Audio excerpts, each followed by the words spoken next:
Hi. So this is going to be a video on one-step equations of rationals. I'm splitting this section up into two parts. The first part is going to be a couple examples, and the second part will have a few more examples. So here we go. First example. M minus 4.3, or 4 3/10, is equal to 13.21, or also 13 21/100.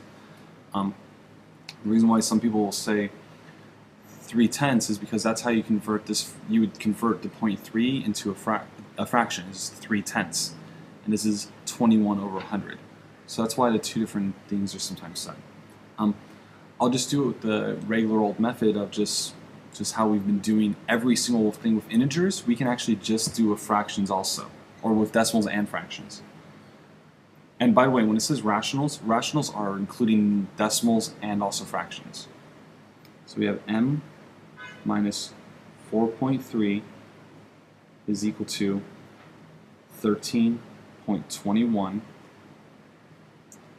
We're going to rewrite my balance line. So I'm going to rewrite m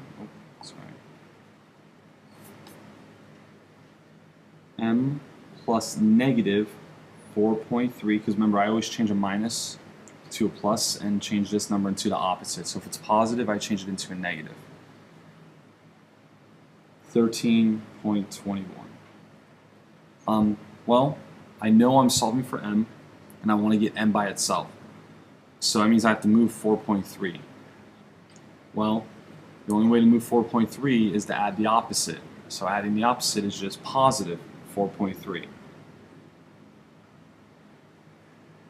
to both sides.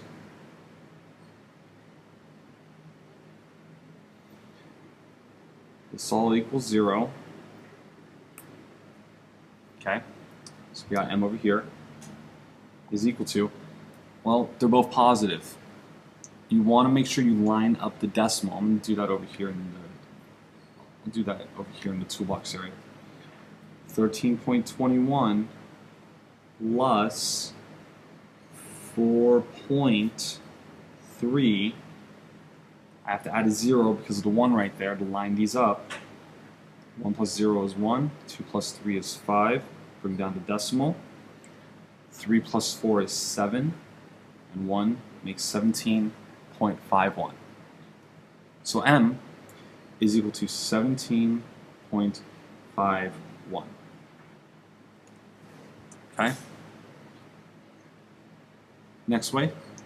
The other way is called clearing the decimal, which is actually really useful because a lot of people don't like to deal with the decimals and the fractions. So clearing the decimal or clearing the fraction is actually really useful.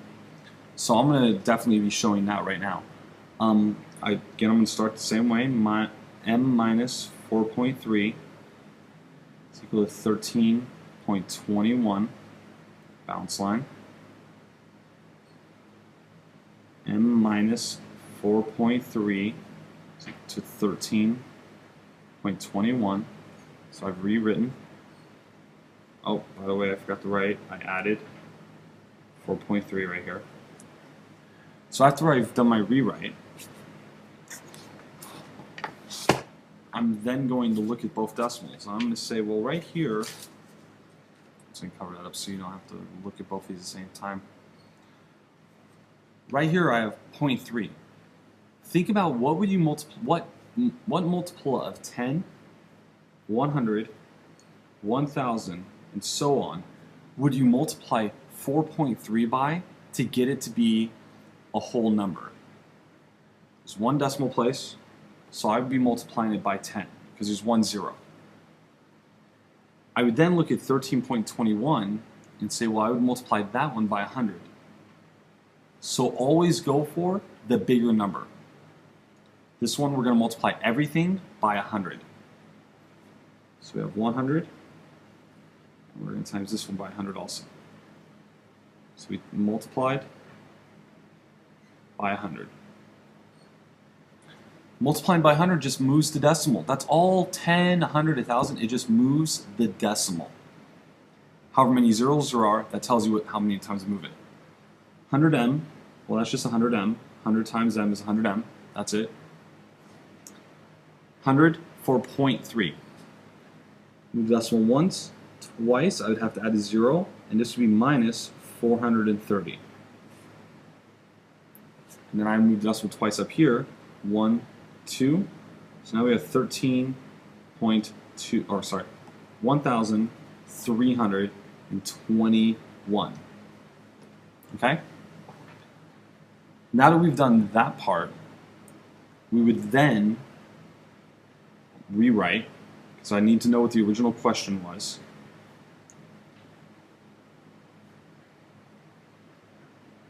I said that wrong. I'm rewriting so that if I when I start changing this again, I know where I came from. So I can look right there and say, here's where I got, now we're going to continue. Because I know you're going to change stuff when you add 430 to both sides. Watch. I'm going to add 430, because this is minus, right? Opposite of minusing is adding. This is going to be 0. Look, I'm already changing how this looks. I don't want to do that up here. I want that to look nice. I want to know why did I times by 100? What did I get? What did I do after that? So I added 430 to both sides. So this is 100m is equal to 1 plus 0 is 1, 2 plus 3 is 5, 4 plus 4 is 7, 1 and there's just 1,000, and that's it. Now we have 100m is equal to 1,751.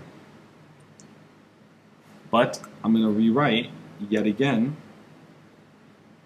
100m is equal to 1,751.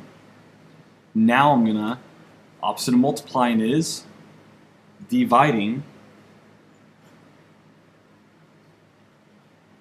This is equal to 1. So m equals, I'm going to move the decimal. When I divide, I move the decimal back this way to the left. 1, 2, 17.51.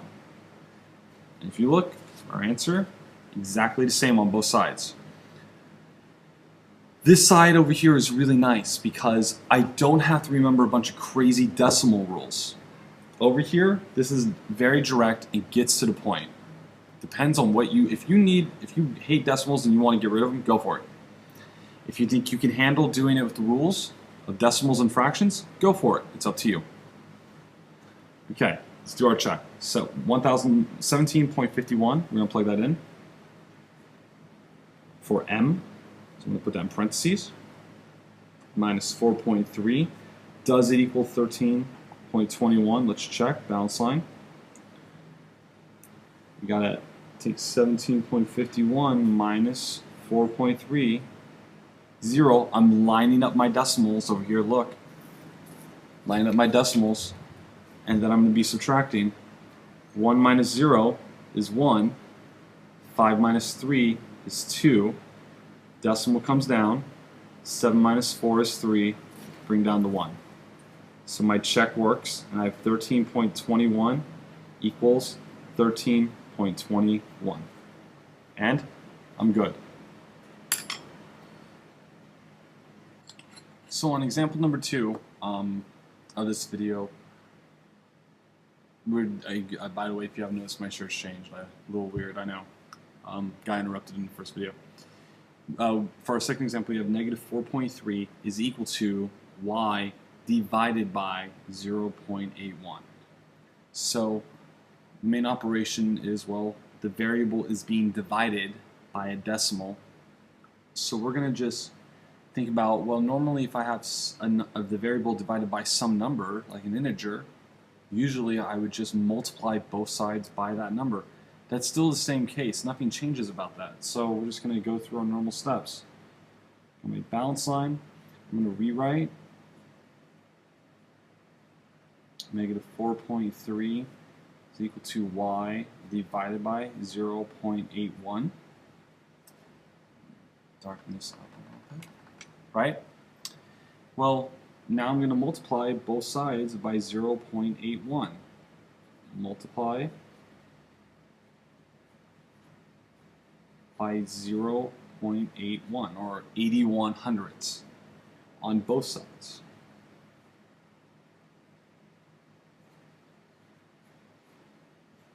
So since I'm multiplying both sides, well, right here, 0.81 divided by 0.81 is still equal to 1. That doesn't change. All that's left over here is y, right?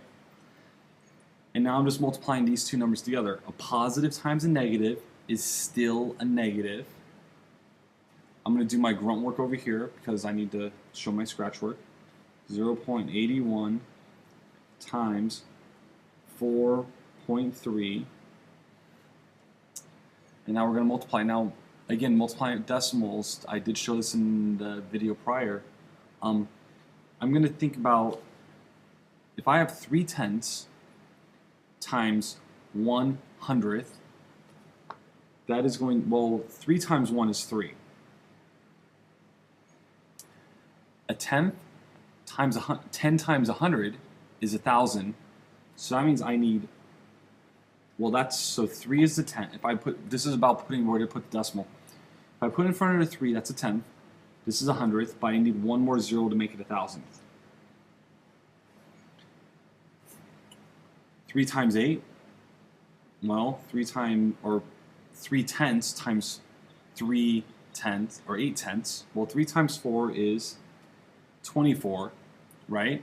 But a tenth times a tenth is 100th. So I'm going to have 24 hundredths.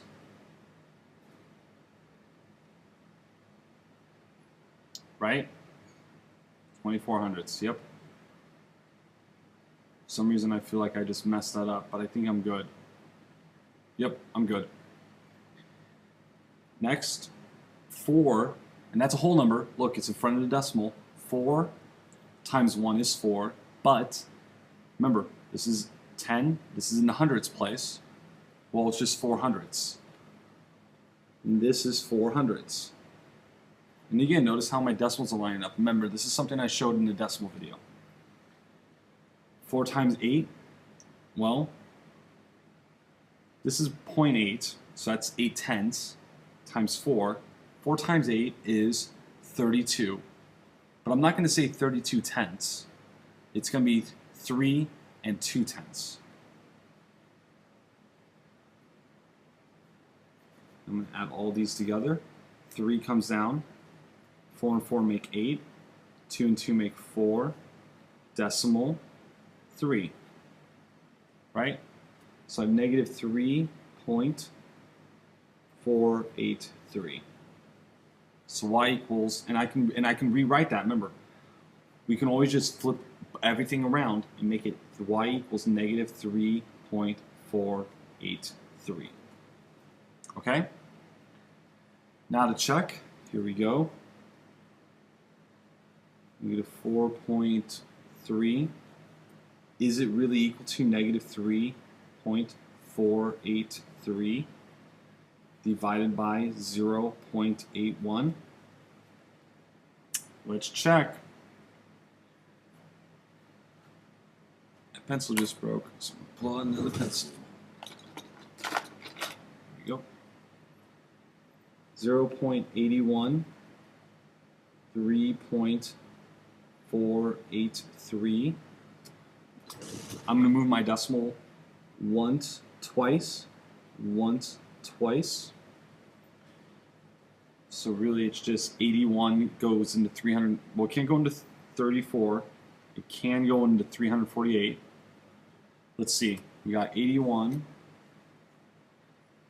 to 162, 3 and 243, 4 and 32. And I'm kind of thinking that's going to work. Let's see if it goes in 4 times.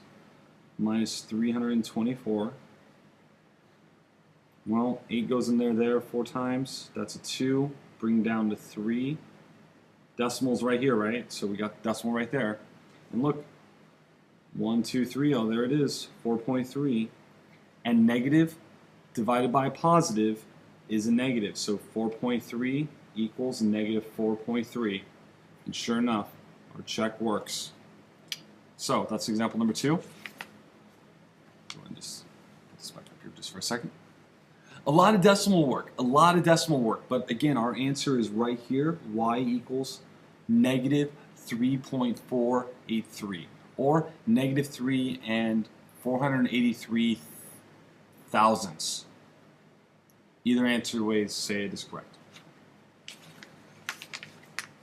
Example number 3. Okay. Now we got our first fraction problem, and this is actually part 2 is going to have a lot more of the fraction stuff because I think the decimals are easy to deal with. The fractions, whole new level. So I'm only going to show one way of dealing with this one, solving this. I'm going to rewrite as always.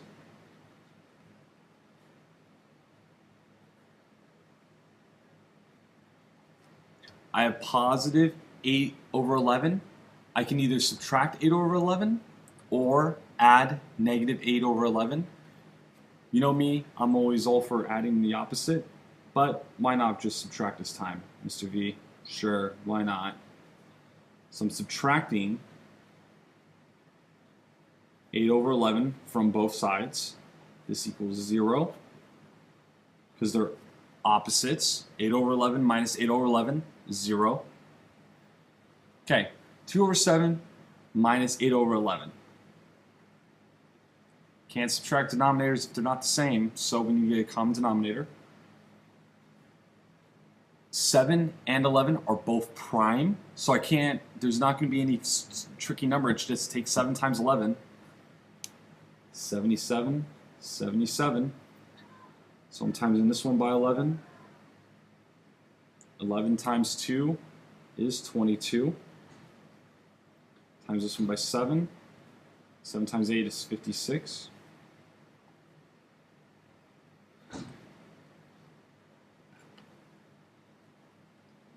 Denominator stays the same. Denominator is not going to change. It's going to be 77.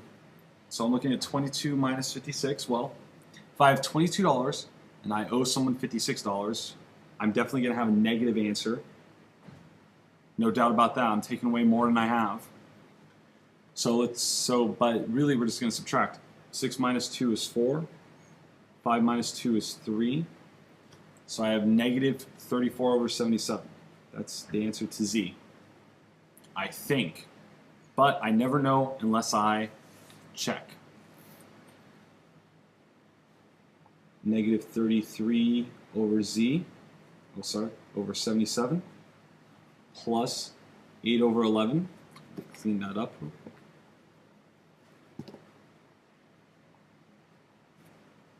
Is it equal to 2 over 7? I don't know. Let's find out. I can turn this into 77. I can just times the bottom and top by 7. So you have negative 33 over 77 plus 56, right? 8 times 7 over 77. Again, we're checking to see if it equals 2 over 7, so I'm just going to keep that right there. I'm not really doing anything with it. I'm negative and a positive. So let's say I owe someone 33 bucks. And then I end up with $56. I'm going to pay them what I owe them, and whatever's left over is mine. So I got 77. 3 minus 6. If you need to see this, 56 minus 33. That's basically all we're doing. We got 3. We got 23 over 77. Something feels wrong. Oh, it's supposed to be 34. You're probably sitting there, 34, Mr. V, 34. I hear you screaming out there in TV land. 22, there we go. And now I can divide top and bottom by 11, because I'm going to simplify my fraction. And sure enough, I end up with 2 over 7 is equal to 2 over 7. Check. So, that's the check for this one. Again, fractions and decimals add a whole new level to how hard these can get. You just got to take your time, breathe, and work your way through it. Back up here is my work for how I solved it. So, that's the first part of this video. There is a second part. Look forward to seeing it then.